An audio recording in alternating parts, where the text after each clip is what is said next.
Yeah, I know. This movie came out a long time ago, but I did write this review, so I want to put this out there. So I just watched The Bikeriders a while ago now, actually. But this is Jeff Nichols' newest film, the man who directed one of my favorite films, Mud.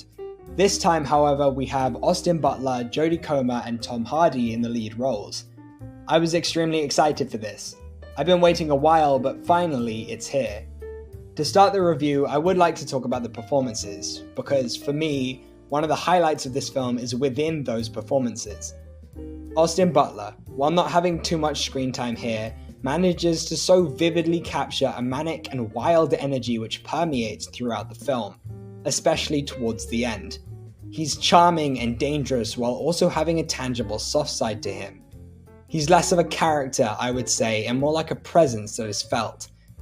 Tom Hardy probably gets the most meat to chew on here though. His character felt to me like the glue that sticks the story together.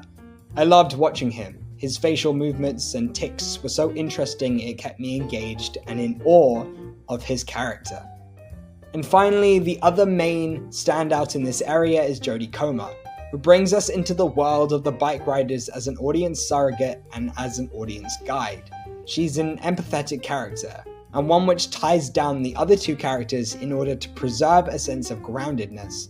She walks this rope between love and danger in a way that brings the film to life.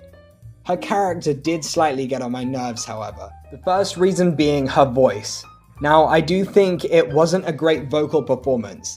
Her voice was quite grating at times due to her accent, especially when butting into the narrative.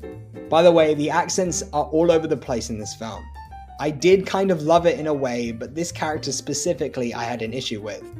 With her character is where I get into my other issue, which is my biggest issue with the film, and that's in its structure. It's constantly cutting between an interview that is happening and the main plot of the film. I don't think this worked entirely well.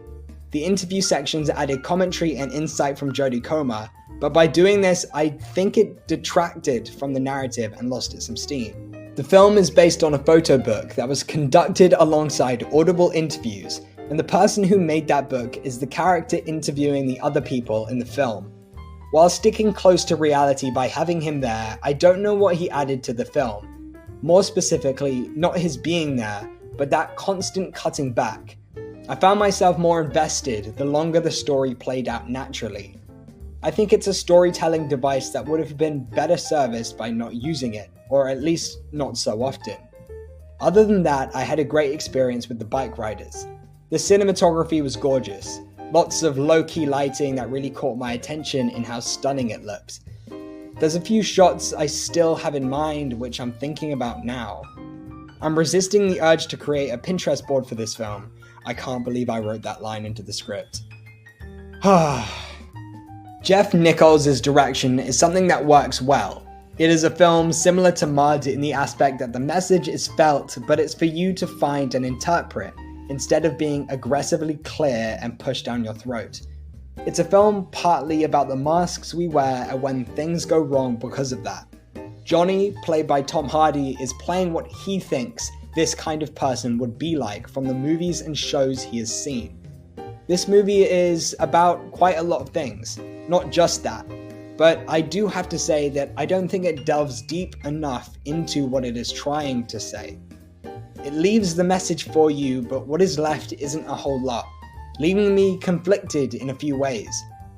The finale of the film really ties it all together, leaving me personally with the takeaway that it's about how something can start out harmless with good intentions and turn into something misunderstood and dangerous. Sprinkle on top of that a conversation about masculinity and you get The Bikeriders, a film that has had mixed reactions from those who have seen it. It isn't as action-packed as some people might think, but what it actually is, I think it does a decent job. It's a tough one because the script isn't all that amazing, but somehow through the performances, direction, and cinematography that focuses more on feeling rather than plot, it claws its way out of being a bad film and into one which I very much enjoyed. Plot really isn't its strong suit. The feeling that I got from it though, that's where its strengths really lie. Because of that, it has me conflicted. I think that I like the film better than how good it is objectively, which is a tricky place to be. Of course, I don't think it's a bad film, but I can acknowledge its flaws, one of them being the character depth, especially when looking at Austin Butler's character and his relationship with Jodie Comer. We don't actually see too much of them together. I think the film would have had a bigger impact if we had seen their love, rather than being told that they are in love. And also to link it back to what I said at the beginning, his character is more like a presence than a fleshed out person. I think I just needed more time to sit with these people, and that applies to the majority of the characters. The most fleshed out character here is definitely Tom Hardy's Johnny, who ends up being the best character because of that. We needed some more time, but I'm happy with what we got. For my score, I've been thinking about either 3.5 or 4, but I think I have to go for a 4 out of 5, because that was my initial reaction out of the theatre. And while I do technically think it is a 3.5 film, literally for the vibes, it gets an extra half a star. Thank you for watching. That's it for now, I guess. Bye!